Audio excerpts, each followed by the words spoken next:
आप सभी का दस्तक कोचिंग वाराणसी के ऑनलाइन क्लास में हार्दिक स्वागत है।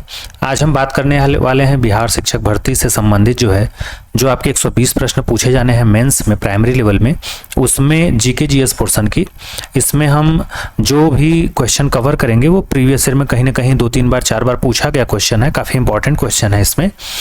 तो चलिए देर न करते हुए वीडियो को शुरू करते हैं और देखते हैं किस प्रकार के प्रश्न इससे संभावना है कि हमारे परीक्षा में भी आए। पहला प्रश्न है, किस गवर्नर जनरल ने दास प्रथा को समाप्त किया था? तो यहाँ पे देखिए लॉर्ड कॉर्नवालिस है, लॉर्ड एलन बरो है, लॉर्ड विलियम बेंटिंग है, सन जॉर्ज शोर है। क्वेश्चन के आंसर देने का तरीका यही है कि आप वीडियो को रोक देंगे, उसके बाद मन में आंसर देंगे, फिर अगला क्वेश्चन आप उसका आंसर देख पाएंगे। तो इस प्रश्न का उत्तर हो जाएगा लॉर्ड एलन बरो। ठीक है, अगला प्रश्न है, अंग्रेजों ने रैयतवाड़ी बंदोबस्त कहाँ लागू किया था? बंगाल प्रेसिडेंसी में, मद्रास, बम्बई या फिर मद्रास और बम्बई प्रेसिडेंसी दोनों में? तो यहाँ पे हमारा जो इसका राइट आंसर होगा वो सीधे सीधे हो जाएगा आपका मद्रास और बम्बई दोनों में। यहाँ पे देखिए दिया है कि जो भारत में ब्रिटिश काल में जो मुख्य रूप से 3 प्रकार की भू राजस्व व्यवस्थाएं प्रचलन में थी, मुख्य रूप से मैं बात कर रहा हूँ, वैसे तो 4 प्रकार की थी। रैयतवाड़ी है, महालवाड़ी है, स्थायी या स्तंभदारी बंदोबस्त है। तो ये इससे भू राजस्व से संबंधित ये क्या है, एक सिस्टम है।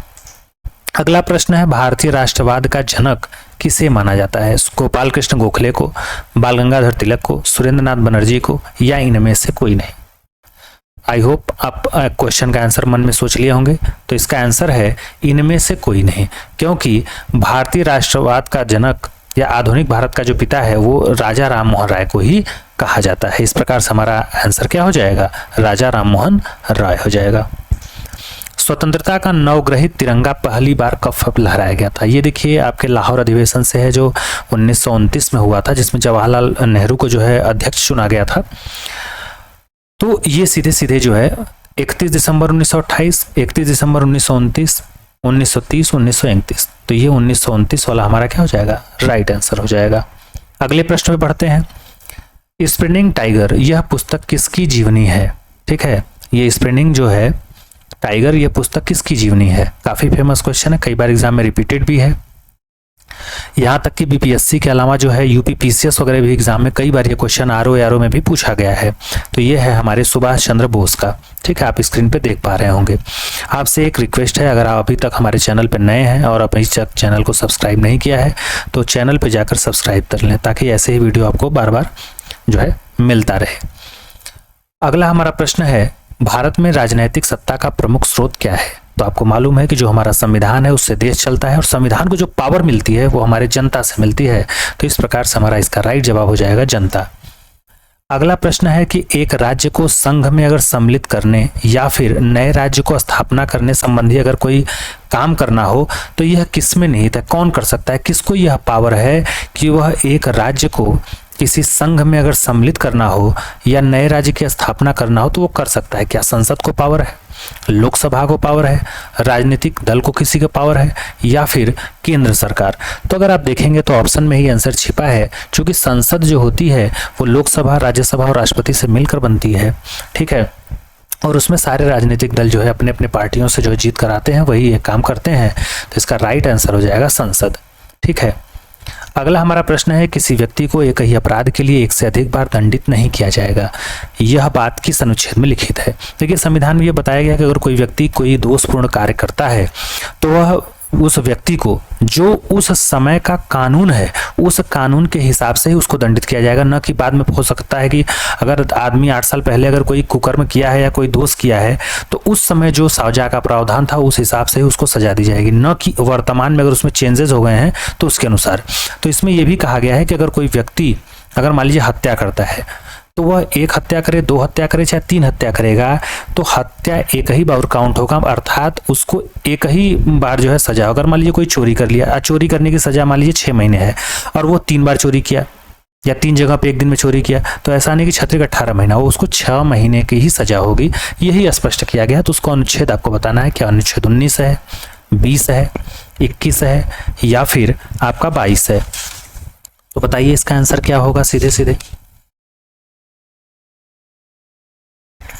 तो देखिए इसका आंसर अगर हम देखेंगे तो सीधे हो जाएगा हमारा ऑप्शन बी, अनुच्छेद 20। क्या हो जाएगा? अनुच्छेद 20। अब देखिए यहाँ पे अनुच्छेद 19 है, 21 है और 22 है। 19 में आप सीधे सीधे देखेंगे तो जो 19 वाला है उसमें वाक और अभिव्यक्ति की स्वतंत्रता है, आदमी कुछ भी बोल सकता है, इसमें प्रेस की स्वतंत्रता है, ठीक है। अनुच्छेद जो 21 है प्राण एवं दैहिक स्वतंत्रता है, और अनुच्छेद जो 22 है वह गिरफ्तारी से संरक्षण देता है, ठीक है, किसी भी व्यक्ति को। और आपको पता है कि जब राष्ट्रीय आपात या युद्ध का या बाह्य आक्रमण का ऐसा कुछ अगर आपात की स्थिति बनती है तो उसमें सभी मूल अधिकार एक तरह से स्थगित हो जाते हैं, लेकिन यह अनुच्छेद 20 और 21 जो बी और सी वाला ऑप्शन है ये स्थगित नहीं होता। ये भी कई बार एग्जाम में पूछा गया है। अगले प्रश्न में बढ़ते हैं। अगला प्रश्न है कि भारत के सर्वोच्च न्यायालय के अगर कार्यवाहक मुख्य न्यायाधीश की नियुक्ति कौन करता है? जो सुप्रीम कोर्ट का मुख्य जज होता है, अगर वह अपना काम सही ढंग से संवैधानिक तरीके से नहीं कर रहा है तब, या फिर अगर वह नहीं है, किसी कारणवश किसी की मृत्यु हो गई या कोई कारणवश वो अपने पद पे नहीं बन पा रहा है, तो उसकी जगह पे एक टेम्परेरी कार्यवाहक न्यायाधीश नियुक्त करने की जो प्रक्रिया है वो कौन करता है? कौन नियुक्त करेगा? क्या सर्वोच्च न्यायालय का मुख्य न्यायाधीश करेगा, प्रधानमंत्री, राष्ट्रपति या फिर विधि मंत्री? तो बताएं इसका आंसर क्या होगा? तो इसका राइट जवाब हो जाएगा राष्ट्रपति, ठीक है। अगले प्रश्न पे है कि केंद्र और राज्यों के बीच जो है वित्त का बंटवारा किसकी सिफारिश पे होता है? जो पैसे का बंटवारा होता है, वित्त मंत्रालय, वित्त आयोग, रिजर्व बैंक ऑफ इंडिया या फिर नाबार्ड? तो यहाँ पे सीधे सीधे हमारा आंसर बनेगा वित्त आयोग, ठीक है। कौन सी सबसे नवीन पर्वत श्रेणी है? देखिए पर्वतों की अलग अलग जो है कैटेगरी होती है, तो इसमें नवीन पूछा है, नया जो है, क्या विंध्य है, अरावली है, शिवालिक है या अन्नामलाई है? तो आपको पता है कि ये अरावली जो है जो राजस्थान में पड़ता है तो सबसे विश्व की सबसे पुरानी है कि नहीं? तो नया आपसे पूछा है तो शिवालिक हो जाएगा। आप स्क्रीन पे देख पा रहे होंगे, ठीक है। यहाँ आपका देखिए अरावली पर्वत शिखर है, ठीक है। इधर सारे जो है आपके क्या है, पर्वत शिखर दिए गए हैं। आगे है, देखिए यहाँ पे मैंने बताया आपको कई प्रकार से वलित पर्वत का अगर आपसे उदाहरण पूछे तो इसमें हिमालय है, अल्पाइन पर्वत है, रॉकी, जो सारा डिटेलिंग किया हूं, तो आप इसका स्क्रीनशॉट लेके आराम से पढ़ लीजिएगा। ये देखिए गुम्बदाकार पर्वत है, अवशिष्ट पर्वत के उदाहरण कई बार आपसे पूछा है। जैसे अरावली क्या है, अवशिष्ट। अवशिष्ट का मतलब धीरे धीरे बहुत ज्यादा जो पुराना हो जाएगा, जर्जर होता जाएगा, टूटता फूटता जाएगा, उसमें कमी आती जाएगी, है कि नहीं? हिमालय क्या है? हिमालय तो अभी जवान है, हिमालय भी यंग एज है उसकी।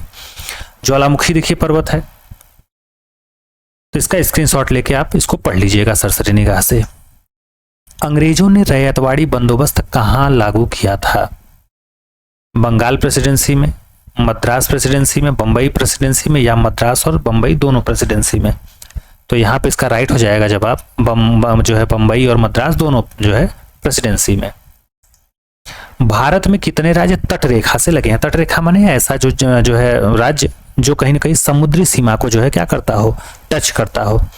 तो यहाँ पे राज्यों की संख्या पूछा है, तो हमारा हो जाएगा 7, 8, 9, 10 इसमें दिया है, तो क्या हो जाएगा 9 हमारा क्या हो जाएगा, राइट आंसर हो जाएगा। आप यहाँ पे देख पा रहे होंगे, ये देखिए गुजरात से शुरू होती है तट रेखा, है कि नहीं?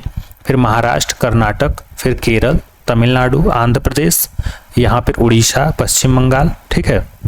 इसमें देखेंगे तो केंद्र शासित भी है, जैसे पुदुचेरी है यहाँ पे, है कि नहीं? दमन दीव है यहाँ पे। तो ये सब चीजें यहाँ पे इसका डिटेलिंग किया हुआ है। अगले प्रश्न में पढ़े तो दिया है कौन सी जनजाति केरल में पाई जाती है? चेंचू, लेप्चा, डफला या फिर दाफर? तो अगर हम जनजाति केरल की बात की जाए तो केरल में चेंचू जनजाति पाई जाती है। हालांकि ये पूरी तरह से नहीं, लेकिन कुछ एरिया में, मामूली एरिया में चेंचू पाई जाती है। खास करके जो चेंचू का रहने का स्थान है जनजाति का ट्राइबल एरिया, ये आंध्र प्रदेश है, मैक्सिमम आंध्र प्रदेश, तेलंगाना, कर्नाटक और उड़ीसा, ठीक है। आगे है किस नदी के तट पर प्रसिद्ध बद्रीनाथ का मंदिर है? अब देखिए आपसे बद्रीनाथ का मंदिर पूछा है, क्या वो अलकनंदा पे है, क्या वो भागीरथी पे है, क्या वो मंदाकिनी पे है या फिर गंगा पे है? आपको बताना है। तो इसका राइट जवाब हो जाएगा अलकनंदा, ठीक है। यहाँ पे आप मैप में देख रहे हैं, ये पूरे गंगा नदी का रिवर सिस्टम है, कैसे भागीरथी और अलकनंदा देवप्रयाग में आके मिलती है, वहीं से गंगा नदी का नाम पड़ता है, ठीक है। उत्तर प्रदेश में सबसे ज्यादा है, पश्चिम बंगाल में 520 किलोमीटर। ये सारा डिटेलिंग आपको किया हुआ है, इसका आप स्क्रीनशॉट ले सकते हैं।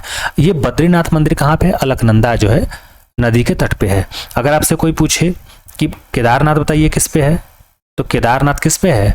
मंदाकिनी पे, सी वाले पे हो जाएगा तब। आगे है भारत में सबसे अधिक उपजाऊ मृदा कौन सी है? सबसे ज्यादा जिसमें जो है आपके उपजाऊपन है, ये लाल मृदा है, काली मृदा है, जलोढ़ मृदा या फिर चूनेदार? तो इसका राइट आंसर हो जाएगा जलोढ़ मृदा। ठीक है, ये देखिए ये आपके जो है सॉइल का टाइप दिया हुआ है, आप देख सकते हैं मैप में। तो जलोढ़ तो भारत में सबसे ज्यादा जो है भूभाग पे क्या पाई जाने वाली मृदा है। ठीक है, और जलोढ़ में कहा जाता है कि नाइट्रोजन की मात्रा क्या होती है, कम होती है, और ये हिमालय के निक्षेप से खास करके जो है बनती है। आगे देखिए क्वेश्चन पे बढ़ते हैं। आगे क्वेश्चन है कि एक बायोगैस संयंत्र में कौन सी प्रक्रिया होती है। देखिए लगभग 4-5 क्वेश्चन मैंने हर टॉपिक से लिया है, चाहे वो हिस्ट्री हो, जियोग्राफी हो, पॉलिटी हो, इकोनॉमिक्स हो, करंट अफेयर हो, चाहे आपका जो है पर्यावरण हो, चाहे वो आपका साइंस हो, है कि नहीं। तो इसमें देखिए पूछा है कि एक बायोगैस संयंत्र में कौन सी प्रक्रिया होती है। किण्वन की होती है, जिसे इंग्लिश में फर्मेंटेशन कहते हैं, अपचयन होता है, हाइड्रोजनीकरण होता है, या फिर बहुलकीकरण होता है। तो इसका राइट आंसर क्या हो जाएगा, राइट आंसर हो जाएगा किण्वन। ठीक है, क्योंकि बहुत गोबर में क्या होता है, बहुत अधिक मात्रा में ऊर्जा होती है। दूध प्रोटीन को पचाने वाला एंजाइम है। दूध प्रोटीन को पचाने वाला एंजाइम कौन सा है, पेप्सिन है, ट्रिप्सिन है, रेनिन है, या फिर इरेप्सिन है। तो इसका राइट आंसर क्या हो जाएगा, रेनिन हो जाएगा। ठीक है, और यह दूध में घुली हुई प्रोटीन जो होती है केसिन, आपसे पूछता है कि दूध में कौन सा प्रोटीन घुमा, तो केसिन होता है, इसको पचाने में मदद करता है। और खास करके ये जो आपका एंजाइम है ये जठररस में होता है बच्चों में खास करके, लेकिन वयस्कों में ये जठररस में नहीं पाया जाता है, यह याद रखिएगा। बुलेट प्रूफ पदार्थ, चाहे वो आपके बुलेट प्रूफ शीशे हों, बुलेट प्रूफ जैकेट हो, तो इन सब बनाने में जो पॉलीमर का यूज किया जाता है, बहुलक का प्रयोग किया जाता है, वो कौन सा है। क्या वो पॉलीविनाइल क्लोराइड है, पॉलीएमाइड है, पॉलीकार्बोनेट है, बी और सी दोनों। तो यहाँ पे राइट आंसर हो जाएगा बी और सी दोनों, मतलब पॉलीएमाइड से भी और पॉलीकार्बोनेट से भी बनता है।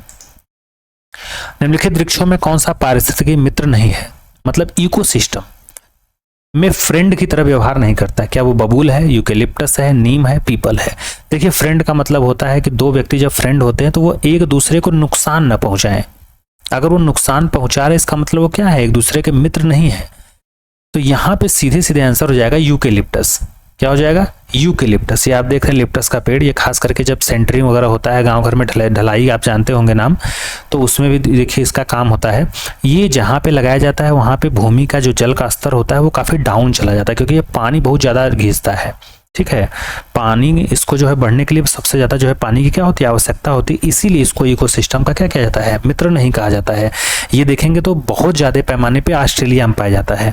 ठीक है, और ये जहाँ भी लगाया जाता है वहाँ का जलस्तर क्या होता है, नीचे चला जाता है। तो यूकेलिप्टस आप याद रखेंगे। आगे है जैव विविधता के संदर्भ में निम्नलिखित में से कौन सा क्षेत्र जो है हॉट स्पॉट आपसे पूछा है। तो गंगा का मैदान है, पूर्वी हिमालय है, गुजरात है, मध्य भारत है। तो जाहिर सी बात है हॉट स्पॉट वहीं बनेगा जहाँ पे ज़्यादा मात्रा में गर्मी और ज़्यादा मात्रा में बारिश होगी। ठीक है, जैव विविधता, तो ये हो जाएगा सीधे सीधे पूर्वी हिमालय। अगर भारत में बात की जाए 4 प्रकार के मुख्य जो है हॉट स्पॉट हैं, जैसे हिमालयी क्षेत्र हो गया, पश्चिम और पूर्वी घाट हो गया, इंडो वर्मा रीजन हो गया, सुंदरवन क्षेत्र हो गया। तो ये सारा चीज़ आप एक बार सरसरी निगाह से पढ़ लेंगे और स्क्रीनशॉट ले लेंगे इसका। ठीक, आगे चलते हैं। आगे है स्वतंत्र भारत की प्रथम जो औद्योगिक नीति है उसकी घोषणा कब की गई थी। क्या 1947 में की गई थी, 1948 में, 1950 में, या फिर 1956 में। तो बताइए इसका राइट आंसर क्या होगा, 1948 हो जाएगा। आगे है मेक इन इंडिया का लोगो है, क्या वो शेर है, हाथी है, चीता है, या फिर कंगारू। तो आई होप आपको ये तो पता होगा कि हाथी और कंगारू नहीं होगा, शेर और चीता में कोई होगा। तो इसका जो राइट आंसर होगा वो हो जाएगा शेर। आप स्क्रीन पे देख पा रहे होंगे। आर्थिक सर्वेक्षण 2022-23 के अनुसार भारत की जीडीपी ग्रोथ क्या रहने वाली है। क्या उम्मीद लगाया गया है 6.5%, 6.7%, 6.9%, 7.1%। क्या होने वाला बताइए। तो ये हो जाएगा 6.5%। अगला है निम्न में किसने महिला प्रीमियम लीग, ठीक है, 2023 का खिताब जीता है। Delhi Capital, UP Warrior, Mumbai Indians, Gujarat Super Giants. तो इसको बताना है, क्या होगा बताइए। महिला प्रीमियम लीग जो है प्रीमियर कौन जीता है, तो ये जीता है मुंबई इंडियंस ने। आज के इस वीडियो का लास्ट क्वेश्चन है 4 फरवरी 2023 को सर्वोच्च न्यायालय की कौन सी वर्षगांठ मनाई गई है। ये टाइपिंग मिस्टेक है, मनाई गई 73वीं, 74वीं, 75वीं या फिर आपके 76वीं। तो इसका राइट आंसर हो जाएगा 73वीं वर्षगांठ मनाई गई है। ठीक है। तो आई होप आपको वीडियो पसंद आया होगा। अगर आपको वीडियो पसंद आए तो लाइक शेयर सब्सक्राइब करना मत भूलिएगा, और कोई सुझाव हो तो कमेंट बॉक्स में जरूर दीजिएगा। मिलेंगे नेक्स्ट वीडियो में नए टॉपिक के साथ, तब तक अपना ख्याल रखिए। जय हिंद, जय भारत, थैंक यू।